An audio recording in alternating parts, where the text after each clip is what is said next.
aos 2 anos e 8 meses, o meu filho teve um diagnóstico de autismo. Eu, na verdade, recebi esse diagnóstico talvez de um jeito um pouco diferente. Com toda a intensidade, a dor e as dificuldades de qualquer mãe, sem nenhum processo maníaco, mas um processo de aceitação que muitas vezes não é comum. Às vezes, vocês sabem que um dos primeiros processos, a Andréia vai me dizer, é a negação, né? Então, o que aconteceu? Quando eu recebi esse diagnóstico, é um impacto, né? Quem recebe um diagnóstico desses, nunca mais vai ser a mesma pessoa. É um diagnóstico transformador, e aí vem uma palavrinha que se chama resiliência. Quando a gente recebeu esse diagnóstico, eu tive uma série de características que me ajudaram muito. Eu não passei pelo processo de negação, que é muito comum, porque eu não idealizei um filho. Eu não tinha projetos para ele. Diferentemente da maioria da nossa classe média, que não é o lugar onde vocês vão, a gente quer que os filhos se deem muito bem, que tenham notas altas na escola, que passem no Enem, que ganhem dinheiro e sejam bem-sucedidos. Esses são os planos da classe média para os seus filhos. Onde vocês vão é um pouco diferente, porque às vezes ter um prato de comida faz diferença. Mas esse diagnóstico também é diferente dependendo da realidade que a gente vive. E aí, a partir dessa aceitação, desse entendimento, a gente começa a trabalhar, né? O que nós vamos fazer? Então, a gente sabe que tem que ter diagnóstico, depois disso, precoce quanto antes, melhor, para ter estímulo, para ter busca. Mas eu vou contar uma história para vocês sobre o olhar amoroso de uma mãe, que eu acho que essa é a minha contribuição aqui para vocês. Porque como vocês estabelecem um vínculo com essa mãe, eu acho que eu posso contribuir como mãe. Como mãe íntegra, inteira, feliz e orgulhosa de um filho autista. E aí talvez, num exercício de empatia, vocês possam perceber o que passa na cabeça. Eu acho que vocês são pessoas empáticas, senão vocês não estavam aqui. Vocês vão aos lugares, vocês conhecem a realidade, vocês estão abertos para ver a vida real. Mas talvez aí eu possa ajudá-los melhor nesse processo de entendimento de como lidar, principalmente com essa mãe, porque quando a gente fala de primeira infância, a gente na verdade tem que falar da mãe, né? E a mãe da mãe e do pai, do ambiente familiar, né? Então, quando a gente começa a falar de primeira infância, eu iria por essa questão.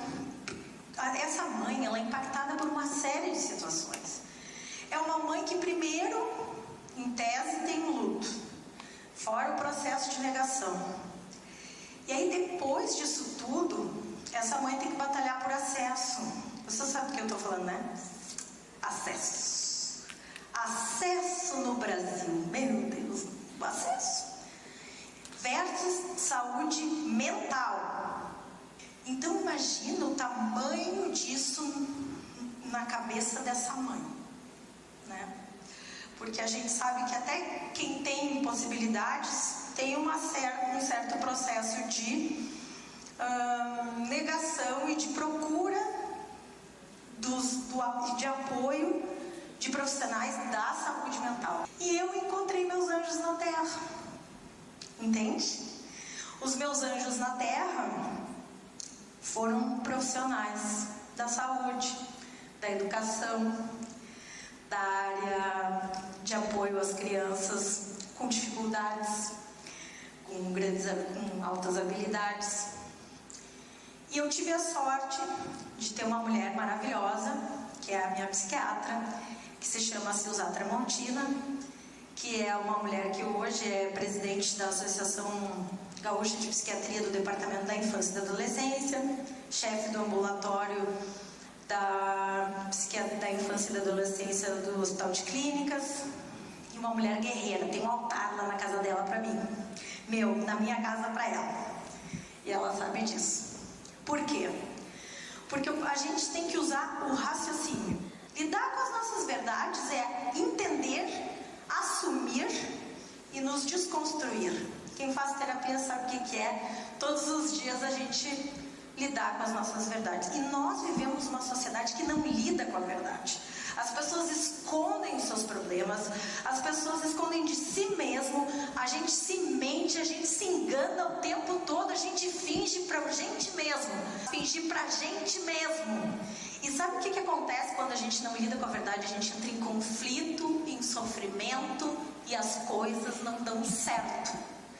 Ser honesto e generoso consigo mesmo é a melhor coisa que tem. Quando a gente lida com a verdade, a gente começa a botar as coisas nos lugares certos, aonde elas têm que estar. Vocês são vínculo, vocês são afeto, vocês são amor, vocês são escuta.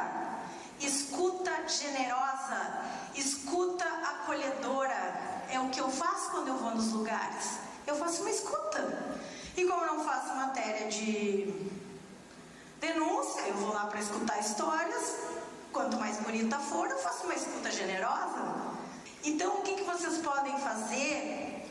Fortalecer os vínculos dessa mãe com esse filho, que muitas vezes não é o filho idealizado, não é o filho desejado, não é o filho imaginado. Quizá se eu pudesse idealizar alguma coisa para o meu filho na situação que eu estou. E é por isso que eu estou aqui. Eu estou aqui porque eu acredito que a gente só vai transformar essa sociedade com informação. Para que as pessoas entendam que nós todos somos diferentes. E que existem 1000 multiplicidades e formas de viver. Escutem essa mãe que está cansada, que está depressiva. E aí eu vou chegar num ponto da saúde mental. Saúde mental é saúde pública. No marasmo e na escuridão do medo de falar de saúde mental, que eu já falei, a gente já conversou antes, né? Sobre o tabu das pessoas não querem dizer nem que vão ao psiquiatra. Saúde da mãe. Existe um nome que se chama maternidade atípica. É uma maternidade que é de crianças que não são típicas. Nós temos 45 milhões de pessoas com deficiência no país. Nós temos 45 milhões de mães da maternidade atípica. Quando eu tive o diagnóstico do João Pedro, foi de uma maneira muito maluca. Eu levei ele num pediatra diferente que não era do meu filho. Ele olhou e... o que trouxe essa senhora aqui? Eu disse, olha, eu vim aqui por causa de uma tosse. Eu vim aqui por causa de tosse. Só isso? Só. Mas você tá aqui, Pedro? Não, pode deixar ele brincar. E o que tu tá achando da linguagem do teu filho?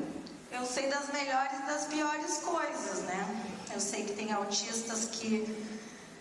Tem pessoas que têm crianças que têm autismo e demoram para falar. E daí eu disse, surdo, eu sei que ele não é. Fazia uma semana que eu tava achando que ele era autista, sabe? Tava achando que ele era, não sei porquê. Eu olhava assim, vinha vindo, ele cantava, ele falava. E aí, o que aconteceu? Aconteceu que eu comecei a me dar conta, voltando lá, lidando com a minha verdade, eu comecei a tentar resolver. E eu acho que é isso que vocês podem fazer por essa mãe, sabe? É tentar ajudá-la da forma mais simples, que pode parecer pouco simples, pouco eficaz, encorajando. E se ela tiver com alguma questão, se ela está com depressão, sabe? É isso, né? É isso que ela precisa, de uma mão amiga muitas vezes. É alguém que dê acesso, é alguém, mas é de uma mão amiga. A gente, depois de um diagnóstico desses, se torna uma pessoa muito mais tolerante com as dificuldades. Eu aprendi o valor das coisas simples. Porque o meu filho, até hoje, ele tem 8 anos, ele é um menino lindo, mas ele tem uma dificuldade de linguagem muito grande. Então, até hoje, eu nunca vi o meu filho falar mais de 3 palavras juntas, apenas 2. E eu sei exatamente o dia que ele me disse, te amo. Ele tinha 4 anos e a gente estava na praia. E depois nunca mais ele me falou te amo. Então, como é que eu não vou acreditar no poder das coisas simples? Porque para mim, uma grande conquista vão ser 3 palavras. Porque eu ainda não tive essas 3. Eu tive 2. Entendeu? Então, como é que eu não vou começar? ser feliz com as coisas simples que a vida me dá e agradecer todos os dias por ter sol na minha frente e por estar aqui com vocês? Se eu já sei a dureza que é ter um filho que não falou para mim nunca mais de 2 palavras, como é que eu não vou ser feliz?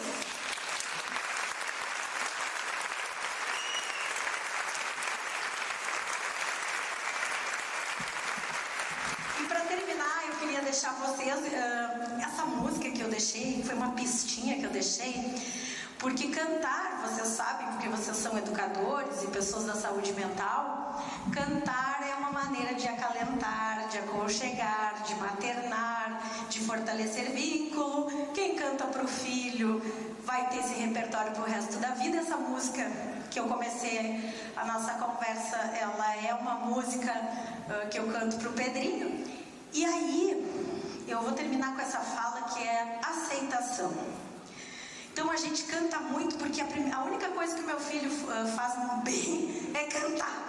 Ele canta, que é uma beleza. Ele não usa a linguagem para pedir alguma coisa, como linguagem funcional, que a gente chama com o objetivo de comunicar. Mas ele fala, mas ele não tem linguagem. É um pouco. E às vezes ele fala várias palavras. E cada vez que ele fala 2 palavras, minha mãe me liga super feliz, porque ele almoça com a avó, que é o grande vínculo da vida dele. E o meu marido, obviamente, e a Vera e nossos anjos na terra.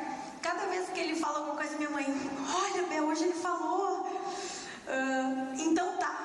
Ai, beleza, falou então tá. Ui. Coisa simples, né? Fiquei tão feliz, ganhei meu dia, né?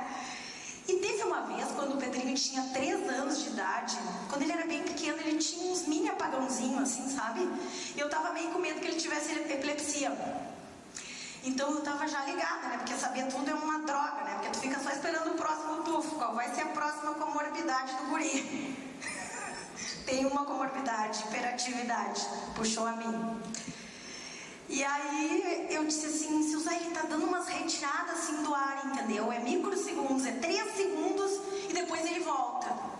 Porque ele não tem nenhuma dessas características aí de livro. Ele nunca enfileirou nada, ele nunca ficou olhando para nada girando, ele não fica olhando para as paredes, ele é falcatrua, ele é alegre, ele ri, ele é contente, ele sai fugindo, ele faz arte, ele se mata rindo, ele é uma criança feliz. Ele é também uma criança autista, porque não é o autismo que define meu filho. Ele é o João Pedro, um menino de 8 anos, e por isso nessa apresentação vocês nem desconfiavam que ele era autista. Porque ele não tem esse rótulo apenas. Ser autista define algumas particularidades que o meu filho vai ter na vida, mas não é apenas o autismo que define meu filho. Ele tem uma família, ele é um menino lindo, ele é um menino alegre, ele é um menino com autoestima, ele se acha, ele é exibido. Eu nunca vi um autista exibido. Ai, Pedrinho, como tu tá bonito. Ele tá sempre rindo, ele se acha, ele é sedutor, ele faz olhinho com as pessoas. Ele não é um rótulo, ele não é um nome, ele é o João Pedro. Porque quando a gente olha primeiro para a deficiência, a gente não enxerga a pessoa. A gente olha primeiro para a pessoa e depois para a deficiência.